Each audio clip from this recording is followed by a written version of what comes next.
Agora trataremos de 4 verbos que são de extremo valor para nosso estudo da Bíblia, para nós termos um aprendizado que ficará guardado para sempre.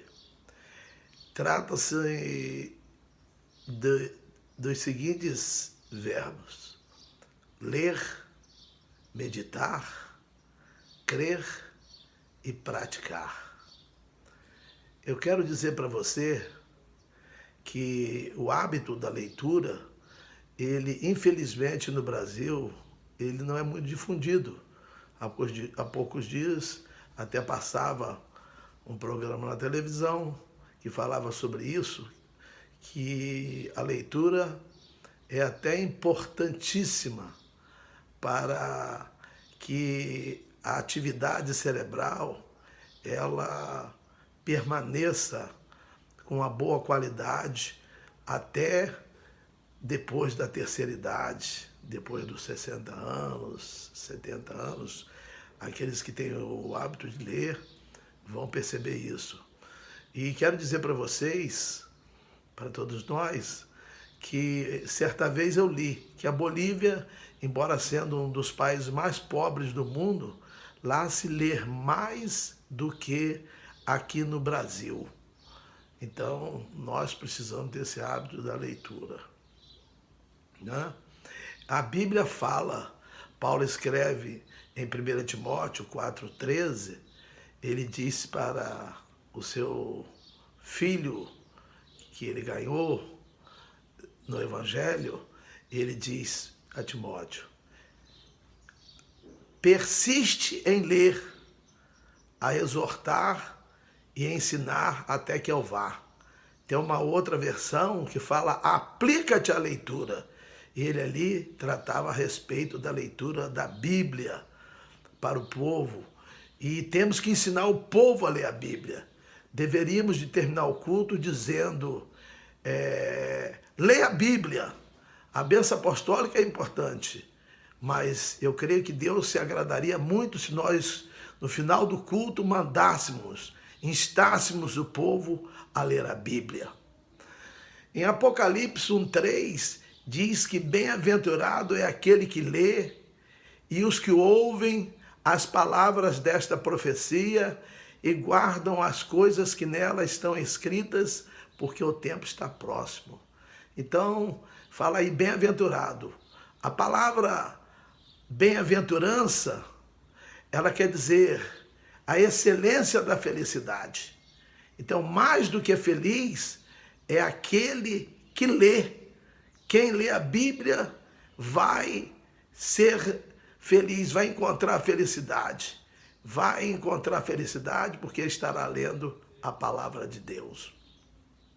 É bom ressaltar aqui que lá em Deuteronômio 17, no livro de Deuteronômio 17, capítulos 18 e 19, ali nessa parte desses 2 versículos fazem parte de um texto que tem como título acima: os deveres do rei quando assumiu o trono. Um dos deveres do rei era fazer um traslado do livro da lei e que ele lesse esse livro todos os dias da sua vida para que ele pudesse governar bem. Então, era uma ordem, um ordenamento para que o rei lesse o livro da lei todos os dias de sua vida. Quanto mais nós, com a leitura da Bíblia, devemos fazer a leitura diária da Bíblia. Um dia tem 24 horas, nós dormimos 8, trabalhamos 8, sobram 8 horas e nós temos que ter um tempo para lermos ao menos 2, 3 capítulos da Bíblia. E nós falamos já num vídeo a respeito da maneira que entendemos ser a melhor maneira de fazer a leitura da Bíblia. Agora vamos ver o verbo meditar. O meditar. Lá no livro de Josué, no capítulo 1, versículo 8, Deus fala para Josué: não te apartes este livro da tua boca, mas medita nele dia e noite, para que te vá bem. Para meditar nele dia e noite. No Salmo 1 diz que bem-aventurado é o varão que não anda segundo o conselho dos ímpios, nem se detém no caminho dos pecadores, nem se assenta na roda dos escarnecedores. Antes tem o prazer na lei do Senhor, na Bíblia, nas Sagradas Escrituras, né? Que ele está dizendo ali. E tem o seu prazer na lei do Senhor, e na sua lei medita de dia e de noite. No Salmo 119, versículo 97, diz: como amo a tua lei, é a minha meditação todo dia. Meditar, meu irmão, meu amigo que me ouve nesse vídeo, meditar é entrar na história, é participar, é ler com muita atenção, é ler com zelo, com cuidado, é participar daquele acontecimento, não é? Se possível, usando aqueles métodos que vimos anteriormente de interpretação da Bíblia, para nós participarmos daquele acontecimento. Eu uso sempre falar no capítulo 24 do Evangelho segundo São Lucas, que fala dos 2 discípulos que caminhavam para Emaús, quando de repente aparece ali uma terceira pessoa, que é o Senhor Jesus, que se não deixou conhecer e foi caminhando com eles. Meditar é eu também chegar ali e caminhar e ver aquele acontecimento, é eu entrar no acontecimento. Hebreus 2 diz: convém atentarmos com mais diligência para tudo quanto temos ouvido, para que em tempo algum nos desviemos dela. Então meditar é ver com bastante atenção, é ver com bastante atenção. O crer, João 3,16 fala bem claro, não é? Deus amou o mundo de tal maneira que deu o seu Filho unigênito, para que todo aquele que nele crê não pereça, mas tenha a vida eterna. Tem que crer. Lá também, no último capítulo do Evangelho segundo São Marcos, capítulo 16, versículos 15 e 16, Jesus fala: ide por todo mundo, pregai o evangelho a toda criatura. Quem crer e for batizado será salvo. Quem não crer será condenado. Jesus, quando tem um encontro com um homem que estava com filho com um demônio de mudez, lá também em Marcos, capítulo 9, versículo 23, ele fala: tu podes crer, tudo é possível que crer. Então, nós temos que ler, meditar, temos que crer, nós temos que procurar crer. Lá em João 11:40, quando Jesus estava lá na casa de Lázaro, falando com uma das suas irmãs, ele fala para ela: não te hei dito? Se creres, verás a glória de Deus. No mundo, o pessoal fala: eu tenho primeiro que ver para eu crer.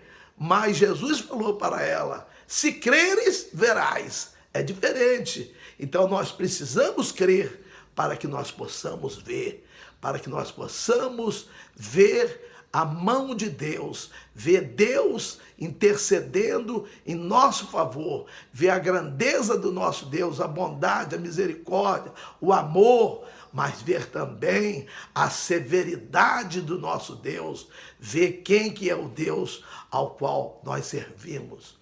Temos também lá em João 20:29, quando Jesus já ressurreto, ele se apresenta aos discípulos e anteriormente, como o Tomé não o havia visto na primeira apresentação, ele não creu. Eu vou crer se eu ver, se eu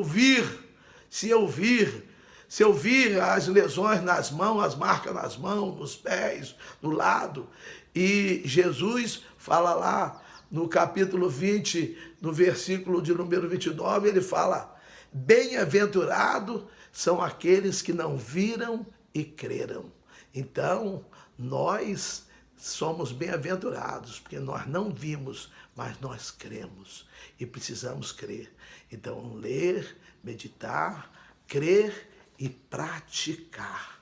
Praticar. Aí, alguém fala assim, não adianta ler a Bíblia, conhecer a Bíblia de capa a capa e não praticar. Claro, mas também se não ler, vai praticar o quê? Se não leu nada, se não aprendeu nada. Então tem que ler, tem que meditar, tem que crer para entrar na prática.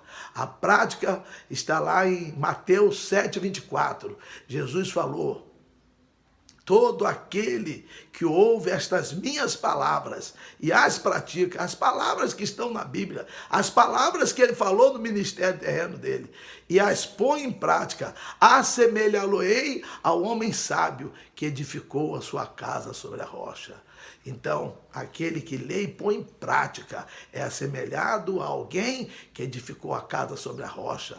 O versículo 25 diz que desceram as chuvas, subiram os rios, sopraram os ventos e deram contra aquela casa, mas ela não foi abalada, porque estava edificada sobre a rocha.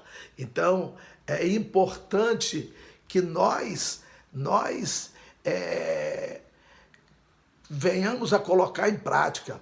Tiago, no capítulo 1, no versículo 22, ele diz assim, para que nós sejamos cumpridores da palavra, e não apenas, não somente ouvinte, enganando-nos a nós mesmos.